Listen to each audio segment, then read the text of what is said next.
이강인은 사과했습니다. 그는 정말 죄송하다. 형들이 말을 잘 따랐어야 했는데 좋지 못한 모습을 보여줘 죄송하다. 실망했을 분들에게 사과한다. 더 좋은 사람이 되도록 노력하겠다고 밝혔습니다. 하지만 많은 축구 팬들이 가장 분노한 주먹질에 대한 언급은 없었습니다. 왜 선배들이 말을 따르지 않았고 왜 탁구로 분란을 일으켰는지도 설명하지 않았습니다. 2% 부족한 사과문이었습니다. 사과문 전문을 살펴보면 이강인은 SNS를 통해 이렇게 사과했는데요.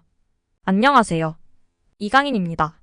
지난 아시안컵 4강전을 앞두고 손흥민 형과 언쟁을 벌였다는 기사가 보도되었습니다. 언제나 저희 대표팀을 응원해주시는 축구 팬들께 큰 실망을 끼쳐드렸습니다. 정말 죄송합니다. 제가 앞장서서 형들의 말을 잘 따랐어야 했는데 축구 팬들에게 좋지 못한 모습을 보여드리게 되어 죄송스러울 뿐입니다. 저에게 실망하셨을 많은 분들께 사과드립니다. 축구 팬들께서 저에게 보내주시는 관심과 기대를 잘 알고 있습니다. 앞으로는 형들을 도와서 보다 더 좋은 선수, 보다 더 좋은 사람이 되도록 노력하겠습니다. 라고 전했습니다. 디스패치의 보도에 따르면 대표팀 관계자 등을 인용해 손흥민이 요르단전 전날 이강인에게 폭행당했다고 보도했습니다. 이에 따르면 대표팀은 6일 요르단과 준결승을 하루 앞두고 함께 저녁 식사를 했습니다.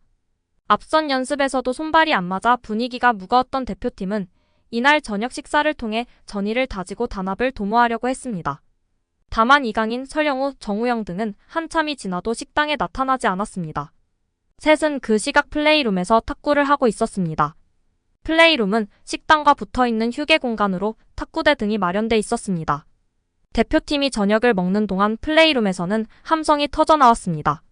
결국 한 고참 선수가 참다 못해 이들을 불렀고 손흥민도 전지 훈련 왔냐? 경기에 집중하라고 꾸짖었습니다. 그러자 이강인은 저녁에 탁구를 하는 게 잘못된 건 아니지 않냐며 불만을 드러냈습니다. 싸움은 순식간에 불이 붙었습니다. 손흥민이 이강인의 목덜미를 잡았고 이강인은 손흥민의 얼굴에 주먹을 날렸습니다. 손흥민은 피할 겨를도 없이 그대로 얼굴을 맞았습니다. 경호원이 둘을 뜯어말렸고 이 과정에서 손흥민의 손가락이 옷에 걸려 탈구됐습니다.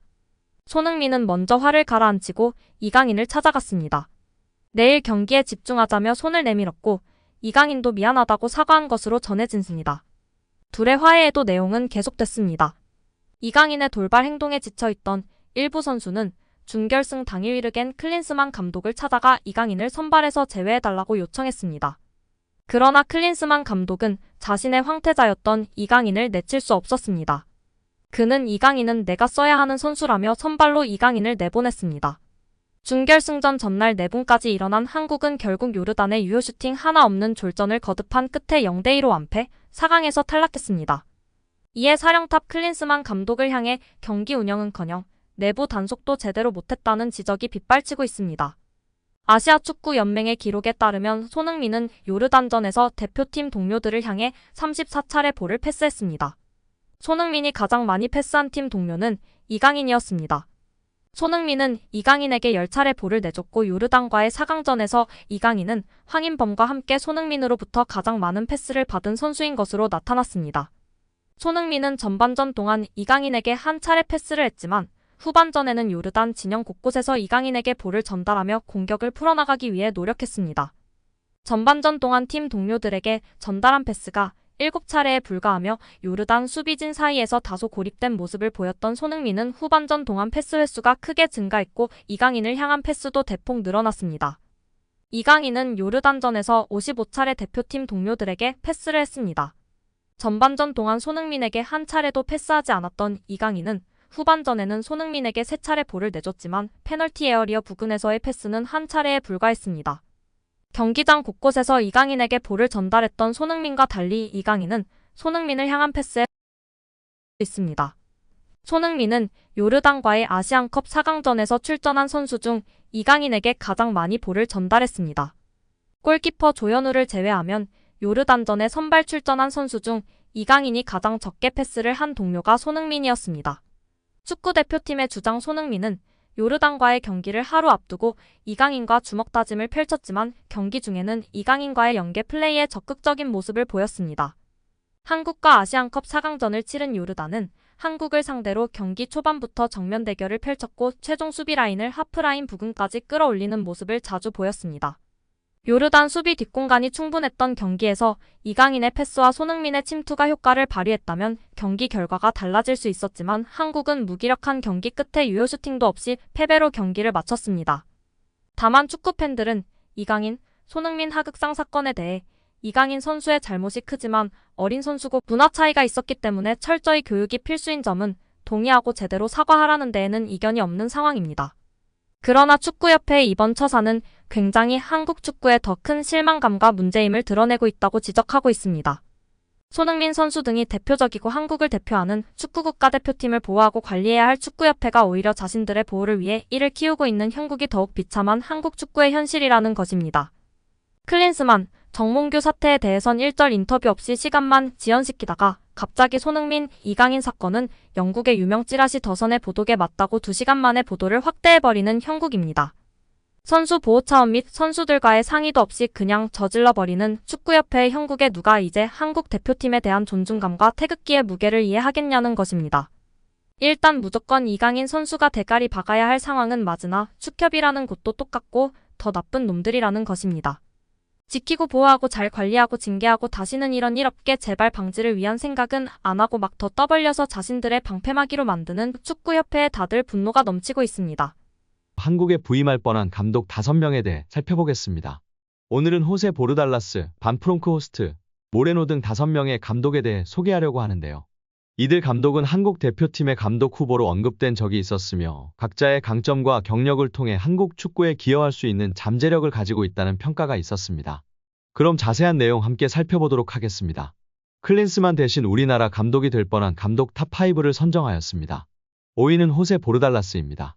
호세 보르달라스는 1960년에 태어났으며 축구 감독으로서의 경력을 쌓아왔습니다. 그는 헤타페에서 2010년부터 2019년까지 약 9년간 감독으로서 팀을 이끌었습니다.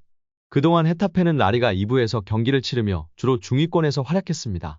보르달라스는 헤타페에서 강력한 수비 전술로 유명했습니다. 그는 팀의 수비력을 강화하고 공격적인 전략을 펼치는 데 주력했습니다. 그 결과 헤타페는 그의 지도 아래에서 안정적인 성적을 유지하며 라리가 2부에서 경쟁력을 갖추게 되었습니다. 2016년 스페인 라리가 2부 리그에 있던 헤타페 감독직을 맡아 단숨에 라리가 승격을 이룬 그는 스페인 1부 리그로 올라오자마자 첫 해부터 8위란 엄청난 돌풍을 일으켜 주목을 받습니다. 보르달라스 감독의 트레이드 마크도 같은 두 줄 수비를 헤답에 입히면서 다른 타 팀들에 비해서 적은 돈을 가지고 리그를 운영해야 하는 사정을 딛고 기대 이상의 성적을 거둔 것입니다. 당시 측면에서 스루 패스, 크로스, 침투, 중거리 슈팅 등 다양한 공격 루트를 이용했다는 점. 한쪽 발의 의존도가 높은 점은 지금의 이강인과 흡사한 선수를 잘 활용한 점이 강점으로 꼽힙니다. 이 보르달라스 감독의 장점 중 하나는 단기간에 팀을 완성시킨 것인데 매 시즌마다 발전하는 모습을 보였고 부임 4년 동안 라리가에서 12위권을 유지했다는 것입니다. 사사의 두 줄 수비 전술은 이미 벤투 감독 부임 초기 때 전략과 비슷해 보이지만 빌드업을 구사하고 거친 몸싸움을 구사하는 특징이 있습니다. 한국은 1차 후보군에 보르달라스를 포함시켰고 실제로 초반 긍정적인 반응도 있었지만 세비야, 헤타페 등의 라리가 지휘봉에 이끌려 끝내 한국 대표팀의 제안을 거절합니다. 2023년 다시 헤타페의 지휘봉을 잡은 뒤 그는 강등 위기에 내몰린 헤타페 리그 마지막 6경기에 등장해 3승 2무 1패를 기록하며 다시 팀을 1부 리그에 잔류시키는 매직을 선보입니다. 전임 감독들이 싸질러 놓은 똥을 치운 보르달라스는 2024년 페르 라리가 10위에 다시 올려놓으며 명장의 귀환을 알렸습니다. 4위는 에르베 르나르입니다. 러시아 월드컵 이후 한국 대표팀의 후보로 올랐지만 르나르 감독과의 계약을 위한 거액의 위약금 문제로 인해 이뤄지지 못했습니다. 그러나 2023년 3월에 사우디 감독직을 물러나면서 다시 기회가 찾아왔습니다. 한국축구협회는 이전부터 르나르 감독에게 러브콜을 보내왔지만 아쉽게도 그는 프랑스 여자 대표팀과 계약을 체결하였습니다. 오늘 영상은 여기까지입니다. 끝까지 시청해주셔서 감사합니다. 늘 건강하시고 더 좋은 영상으로 찾아뵙겠습니다. 구독과 좋아요도 잊지 마시고 부탁드립니다. 감사합니다.